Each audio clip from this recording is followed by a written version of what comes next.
So next up on the docket, the Air Jordan 6 reverse Oreo. Shout out to the reverse Oreo also, man. Obviously I love the original Air Jordan 6 Oreo colorway.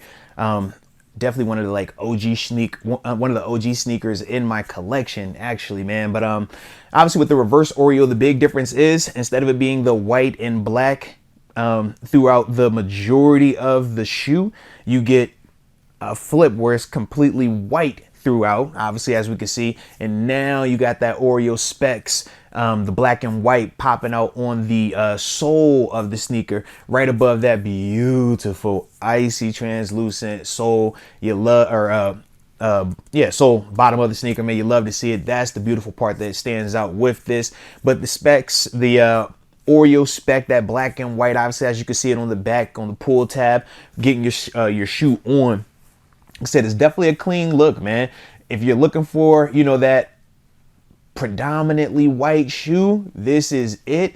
I love also how it has the lace lock with the MJ sign up there. I'm always back and forth on the lace locks. I remember, I think one of these videos we dropped a while ago was kind of asking you guys, man, do y'all rock the lace lock or do you take the lace lock off? Because I'm always back and forth with it, man. But it is a cool accessory.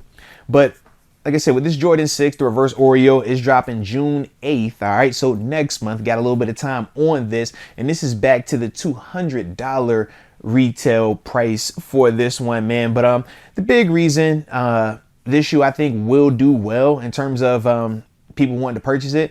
Number one, it's one of those shoes that, in terms of the numbers, it's one of the ones that MJ wore. Whenever you find, you know, those numbers that he put on his foot, they're going to always hit. Now, obviously, the reverse Oreo colorway isn't as iconic as the traditional Oreo, but when you think about the original Oreo shoe, that dropped back in what, 2011, 12 time frame? I have to like rehash my memory, but it's been almost, you know, 10 plus years. So we haven't had that one drop again. So this is the closest variation to that. And that's partly why myself, I'm even on the fence with it. I love the original Oreo in terms of that black and white popping throughout the majority of the middle of the shoe. I think to me, it broke it up a little bit nicer, but understanding that I don't know when they're going to give me another pair of them Oreos, and mine are definitely, you know, calling for a lifeline.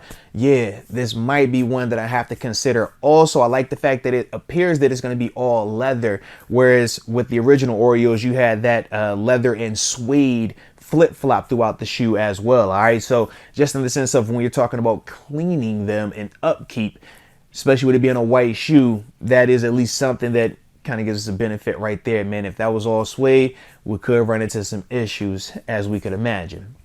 But the reverse Oreo, like I said, dropping June 8th for $200.